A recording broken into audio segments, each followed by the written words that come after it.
नमस्कार. आजच्या व्हिडिओमध्ये आपण जाणून घेणार आहोत की जी नैसर्गिक आपत्ती मदत पॅकेजचा जी.आर.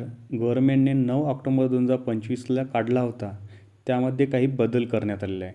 त्यामध्ये आधी 253 तालुक्यांचा समावेश होता, तर त्यामध्ये आता वाढ करण्यात आलेली आहे. आता 282 तालुक्यांना मदत दिली जाणार आहे. पण शासनाने यामध्ये तालुक्यांत वर्गीकरण केलेले आहे, अंशतः बाधित तालुके आणि पूर्णतः बाधित तालुके. तर ते आता आपण समजून घेऊया. आता आपण पाहूयात पूर्णतः बाधित तालुके म्हणजे काय असतं त्यामध्ये. हे आपण बघूया. पूर्णतः बाधित तालुके त्या संपूर्ण तालुक्यावर मोठ्या प्रमाणात पूर किंवा अतिवृष्टीने नुकसान झाले आहे. म्हणजे तालुक्यातील जवळपास सर्व गावे आपत्तीग्रस्त ठरली आहे. त्या तालुक्यातील संपूर्ण गावे आपत्तीग्रस्त क्षेत्र म्हणून समजली जाणार आहे. सर्व शेतकरी, नागरिक, विद्यार्थी, व्यापारी इत्यादींना शासनाने घोषित केलेल्या सवलती व मदतीचा लाभ लागू होणार आहे. उदाहरणार्थ जर पाहिला आपण तर जे गव्हर्नमेंटने सवलती दिल्या आहे त्या सर्वच्या सर्व लागू होणार आहे. जमीन महसुला सूट, सहकारी कर्जाचे पुनर्गठन. इथे पुनर्गठन म्हटलं आहे, कर्जमाफीचा इथे कुठेही उल्लेख नाही आहे.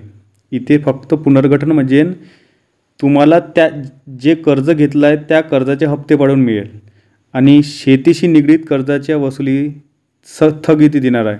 ते ब्रॅकेटमध्ये लिहिलं आहे 1 वर्षासाठी. तर 1 वर्ष तुम्हाला कर्ज मागायला कोणीही बँकेतर्फे येणार नाही किंवा नोटीससुद्धा येणार नाही. नंतर 1 वर्षानंतर तेच चालू होईल. तिमाही वीज बिलात माफी, परीक्षा शुल्कात माफी, 10वीचे विद्यार्थी 12वीचे विद्यार्थ्यांना परीक्षा फी माफ होणार आहे. या सर्व सवलती तुम्हाला पूर्णतः बाधित तालुक्यामध्ये मिळणार आहे.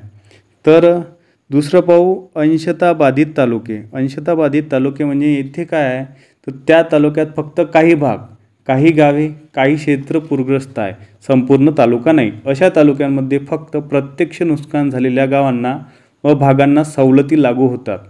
इतर ज्या भागांमध्ये नुकसान झाले नाही त्या गावांना सवलती मिळणार नाही. तर आपण पाहूया कोणकोणते जिल्हे आहे, कुठे कुठे अंशतः बाधित तालुके आहे, कुठे कुठे पूर्ण बाधित तालुके आहे ते बघूया. पालघर जिल्हा 4 तालुके पूर्णतः बाधित आहे. नाशिक जिल्हा 15 तालुके पूर्ण बाधित आहे.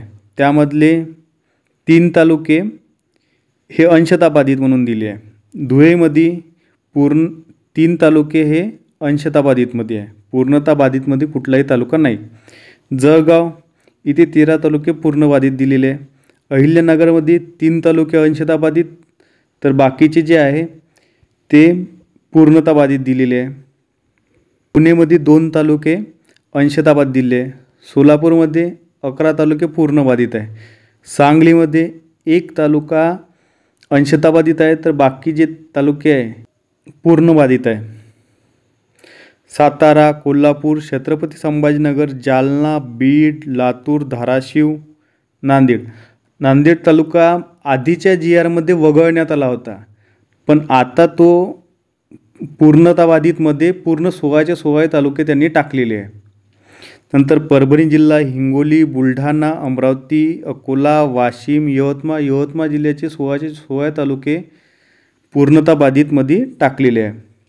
वर्धा जिल्ह्याचे 8ही तालुके पूर्णतः बाधितमध्ये टाकले आहे. नागपूर जिल्हा, भंडारा, गोंदिया, चंद्रपूर, गडचिरोली असे 31 तालुके यांनी अंशतः बाधितमध्ये टाकले आणि 251 तालुके हे पूर्णतः बाधितमध्ये टाकले आहे. असे पूर्ण 282 तालुक्यांना मदत जाहीर केलेली आहे. धन्यवाद.